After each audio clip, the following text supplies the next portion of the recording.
Hi, my name is Patrick, and today we're going to be talking about death metal, specifically Maggot Stomp Death Metal, death metal scene, and bringing all the best bands to the spotlight of extreme and death metal worlds. Today I'm going to be talking about one of my favorite bands signed, or that were signed once to Maggot Stomp, the record label. 200 Stab Wounds is currently my favorite band. They have a great EP and album out, Slave to the Scalpel, as well as the Masters of Morbidity singles. Now, Slave to the Scalpel and their debut EP are some of my favorite music pieces of all time. Amazing instrumentation and lyrics all around, guys. Also, I've seen them play multiple times around New York City and Connecticut. Always have a great time, full of energy.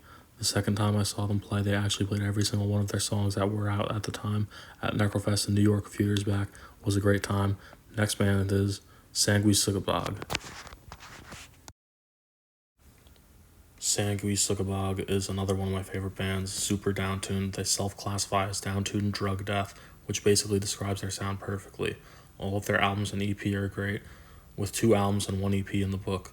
My personal favorite from them is their first album, Tortured Whole, full of amazing future classic songs like Dead as Shit and Dragged by a Truck or Urinary Iker. The list goes on. Anyway, shout out to their other works, Pornographic Seizures and Homicidal Ecstasy. Great stuff that reminds me of Mortician, their riffs with a hardcore attitude. Anyway, Sanguisugabog really is one of those bands you could call the future of death metal, proving their spot as an all-timer more with every. Now, Body Box. Body Box is insane. Well, literally, they have those great chug riffs as shown in their debut EP and double single Microwave Weed.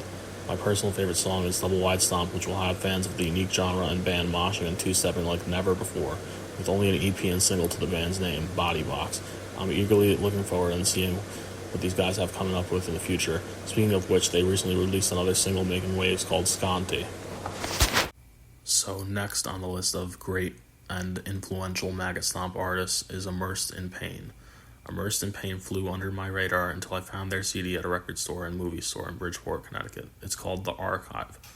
Definitely check them out if you need some new music or cult horror movies to watch as well. Anyway, Immersed in Pain is a really good band. For fans of that caveman riffing style and down-tuned death metal, I really enjoy listening to their debut and only project I believe to this day, which is 2022's Perforated Sanctuary.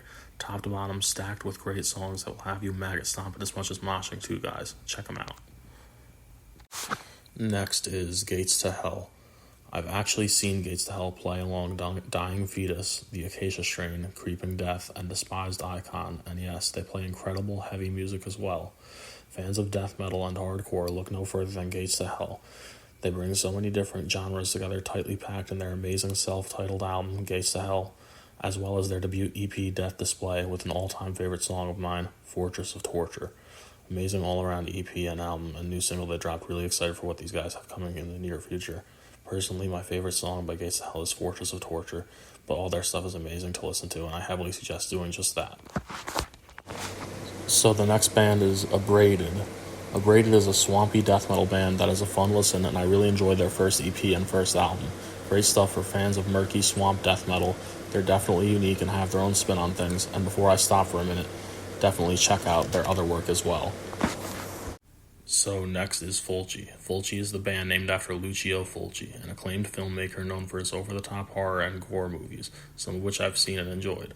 Anyway, this band basically uses themes similar to and from his acclaimed movies. They, Fulci, do not disappoint. Tropical Sun is currently their most popular song on the album. Also, Tropical Sun is making waves still, and I really like their third album a lot, called Exhumed Information. Plenty of horror-loving metalheads will love this band. Lots of horror skits and gored-out lyrics to listen to. Overall, they are a great listen for any fan of extreme and or death metal. Next on the list is Inoculation. Inoculation took my ears and many other ears by storm with their 2021 album that really helped put Maggot Stomp Records on the map, with many bands contributing to this as well. Anyway, Inoculation is a great band that gives blasting drums, technical, at times guitars, and perfectly polished music alongside a nice groove that only they can create.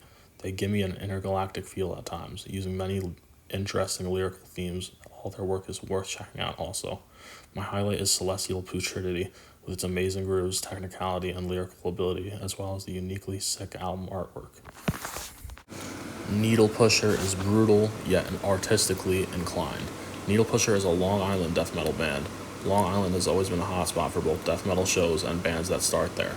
Anyway, Needle Pusher released a single EP so far in 2021 named Abysmal Internment. They use extraordinary but still brutal guitar work for that complement the groove and brutal drums and gutturals so well. Hoping to hear more from this underrated band, Needle Pusher. So next we have Mutilation Barbecue. Mutilation Barbecue is also a band I've seen perform at Necrofest a few years ago. At the time, they had only released an EP that was a fun listen, although I really also enjoyed their newest album, Magnifications of Gore, released in 2024. So back to Mutilation Barbecue, I really enjoyed their self-titled EP from 2021, and its cover art was so sick, featuring a pig barbecuing human remains. Epic. My favorite song by them is Acid Tub. Well, on that note, check them out. So next we have Undeath. Undeath is one of my favorite bands, and if you ask me why, I'd say it's their unique guitar tone and crushing lyrics and drumming that gets me going from their debut EP all the way to Legions of a Different Kind and onward to their newest album, which a lot of the people consider this album of the year. I feel it's one of the best as well. 2022's It's Time to Rise from the Grave. Excellent songs and skilled guitar playing all around, sick band, guys. My favorite from them is most likely their first or second album. You guys know what to do. Check out all their stuff and go nuts if you see them live too. Corpse Pile, Maggot Stomp Death Metal Hardcore. Great band that actually covers my current favorite song of all time, Zombie Apocalypse by the band Mortician. Check that out also. Anyway, Corpse Pile brings that beatdown death brutality that we all know and love here. I really like the split they did with Snuffed on Sight. Two really stellar songs, and also their debut EP is great, and their Beast of a new EP, Hardcore Death Metal, is so good too. Well, I've been enjoying all their music for years now. They recently got a lot more popular, which is great to see. Vomit Forth is one of those bands that simply crush and slam so well. Northeast brutality for real, no joking. Amazing band here, guys. I love all their stuff they put out, and they are one of the leaders of the Maggot Stomp Death Metal scene and label. They have about 3 projects between an EP, a few singles, and 2 future classic albums. All their stuff reminds me of super heavy old school slam. Next is Tribal Gaze. Tribal Gaze started off independent, I believe, but quickly were signed to Maggot Stomp and re-released their great debut, Godless Voyage, which features an absolutely amazing cover art and songs that will have you headbanging for eternity, or at least until the album ends. These guys are giving Texas death metal global recognition alongside bands like Creeping Death. Their second album is a standout record also and deserves to be listened at full volume. It really makes me headbang so hard. The Nine Choirs is an amazing second effort that demands its technical drumming and great riffs to be listened to. Peep all their music. My personal favorite song at the moment from them is How They Wept for Eternity. Well, anyway, guys, have a great day. Thanks for streaming. Stream death metal, support death metal. Have a great day.